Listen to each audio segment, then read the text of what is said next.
In this podcast, I want to talk about parenting styles, and these different types of parenting styles relates to lifespan psychology.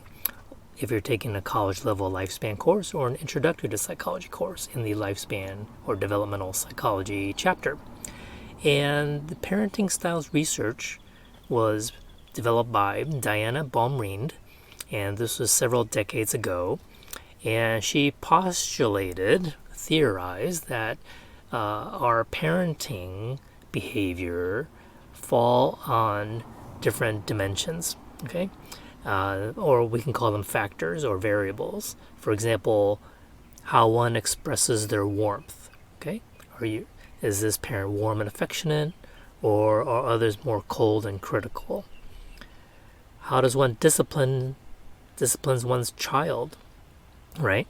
Are they very strict with their discipline, or do they actually explain why a child's being disciplined, or do they not discipline at all? And expectations for maturity. Does this parent, and we can also call them caregiver styles, right? They're not necessarily restricted to biological parents, so we want to make that clear. Okay. Now, expectations for maturity. Do you expect a child to behave like an adult, right? To have a lot of self-control. And then there's communication. Some parents listen, some only give orders, okay, and don't expect the child to speak as much. So oftentimes the parenting styles, you'll find it in the early childhood section of a lifespan course.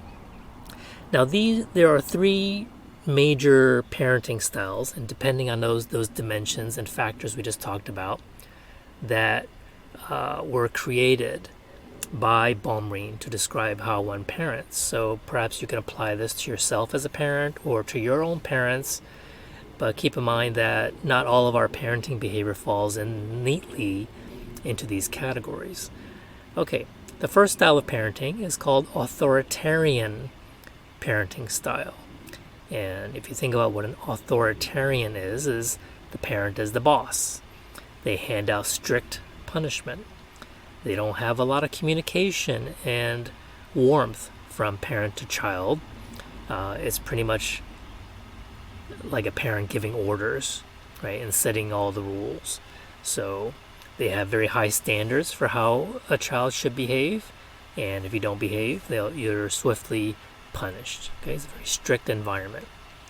Then the next category or style of parenting is called permissive parenting, and this is more of a hands-off approach when it comes to discipline. All right, very little guidance, very little control, but these types of parents are actually highly nurturing, very affectionate, right? They communicate a lot. Okay, so they're a bit more indulgent. That's another term for this style of parenting, indulgent parenting. I guess you can use the word spoiling, but that's a judgment. That's not really a good descriptor. Then the third type is called authoritative. Now, I think a lot of students, in my experience, get this confused with authoritarian simply because the two words sound alike. So authoritative has actually been found in her research to be the most positive style of parenting, where a parent sets limits, but the communication is very open. There is punishment involved in discipline, but it's often explained as to the reason why. It's not just an order that you're punished because I say so, because I'm with the authority, but authoritative is a bit more balanced. Okay?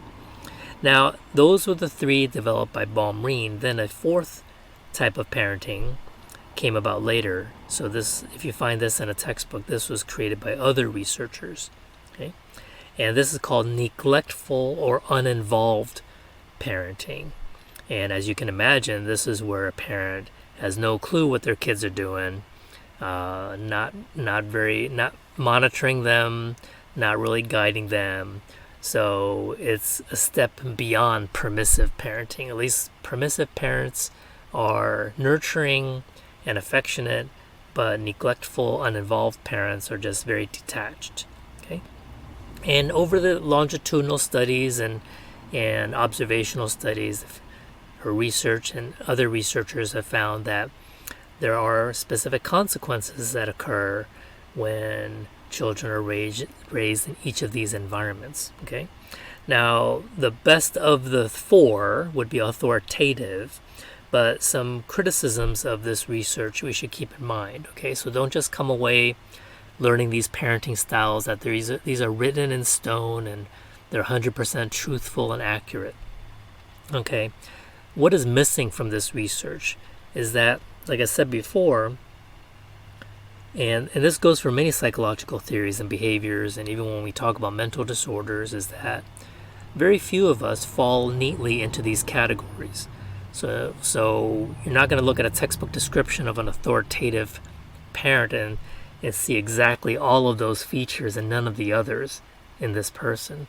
So oftentimes we are authoritarian at times, maybe we're permissive at times, or maybe we need to take the child's temperament into play. We don't parent all 3 or 4 of our kids the same way.